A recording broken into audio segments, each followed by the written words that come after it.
আবু সাঈদের প্রসারিত দুই হাত যেন এক অলঙ্ঘনীয় পর্বত। কোনো বর্গীর সাধ্য নেই যেটা অতিক্রম করে বাংলাদেশের মানুষকে স্পর্শ করতে পারে।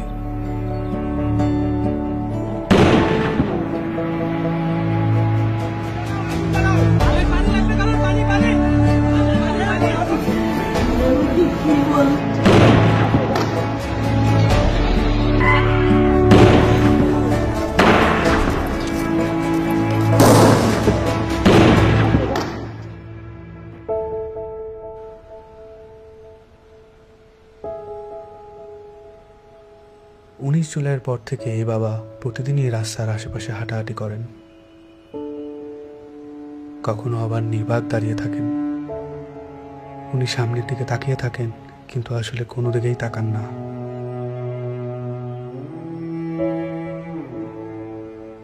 যেসব রাস্তা দিয়ে ওনার ছেলে হাঁটতো, ওইসব রাস্তায় উনি দাঁড়ালে উনি ওনার ছেলের রুম পান।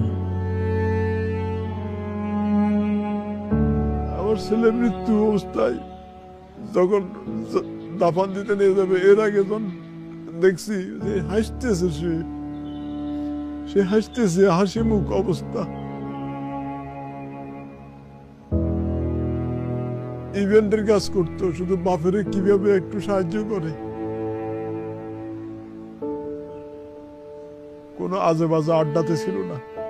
ওই সারাদিন শুধু কলেজ থেকে আসা ও একটুখানি বিকেল বেলা একটু বন্ধু বান্ধব নিয়ে ক্রিকেট খেলতো, ক্রিকেটের পাগল।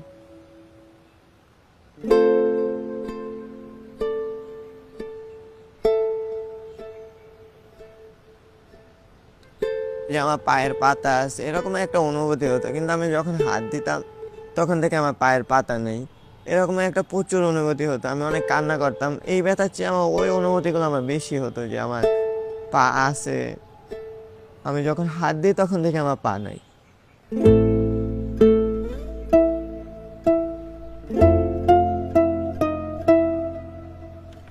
এই হসপিটালে আমি অল্প কিছুদিন হলো আসলাম।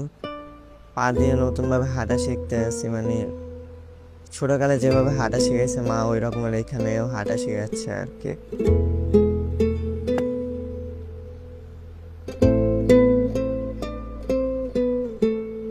একটি প্রতিবন্ধী কিশোর, 7 বছরের বাচ্চা, ল্যাংড়া মানুষ যদি সংগ্রামে নামতে পারে, তাহলে আমি কেন বসে থাকবো ঘরে? একদিন তো মরতেই হবে, তাই মৃত্যুর ভয় করে স্বার্থপরের মতো ঘরে বসে না থেকে গুলি খেয়ে বীরের মতো মৃত্যু অধিক শ্রেষ্ঠ। আমি যদি বেঁচে না ফিরি, তবে কষ্ট না পেয়ে গর্বিত হয়েও জীবনের প্রতিটি ভুলের জন্য ক্ষমা চাই। আনাস।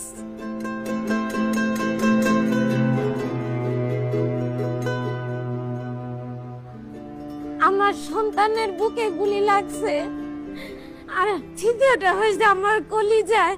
আল্লাহ পাক যতদিন আমাকে হায়াত দিছে, আমি এই হাহাকার নিয়ে বেঁচে থাকবো।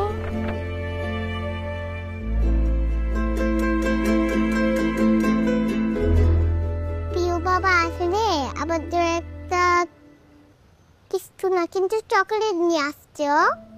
প্রিয় বাবা নাই বাড়িতে, যখন বাইরে গেছে আর পুলিশ এসে ওকে ঘুড়ি মেরে দিয়েছে। আই মিস ইউ প্রিয় বাবা।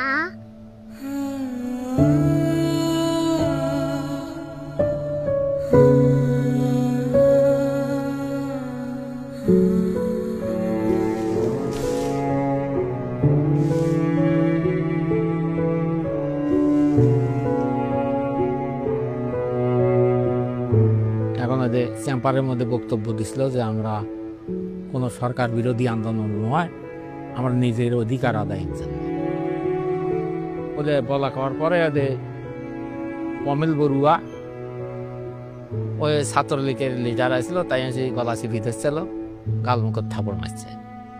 এখন ওই জন্যই ওর জেদ ধরে শহীদ হলো কি এখন ওটার ব্যাখ্যাটা আর আমি জানি না।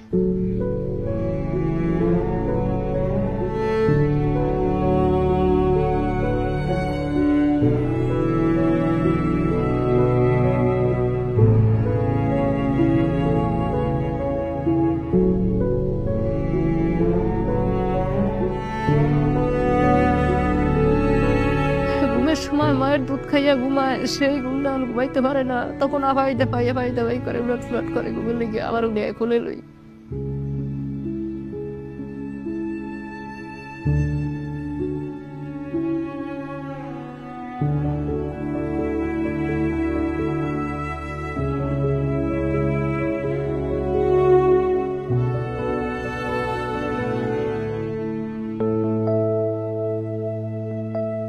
এখানে এসে যখন দেখি যে এখানে সবসময় ভাইয়া পড়াশোনা করতো, এই বিছানাতে থাকতো, এখন যখন দেখি ও নাই তখন একটা শূন্যতা কাজ করে মনের মধ্যে।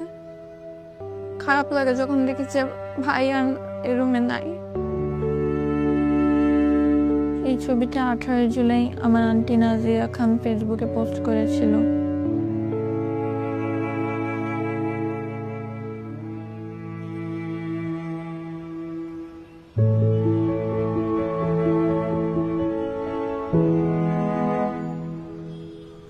আজ কতদিন আমার ছেলে আমার মা কয়, আমার মাও কয় না, আমার বুক হয় না, কয় না আমার বাপ বেড়ে দে। আমার সন্তানদের যারা যেভাবে মারছে আল্লাহ তাদের বিচার করুক। আমি সরকারের কাছেও বিচার চাই, জনগণের কাছেও বিচার চাই।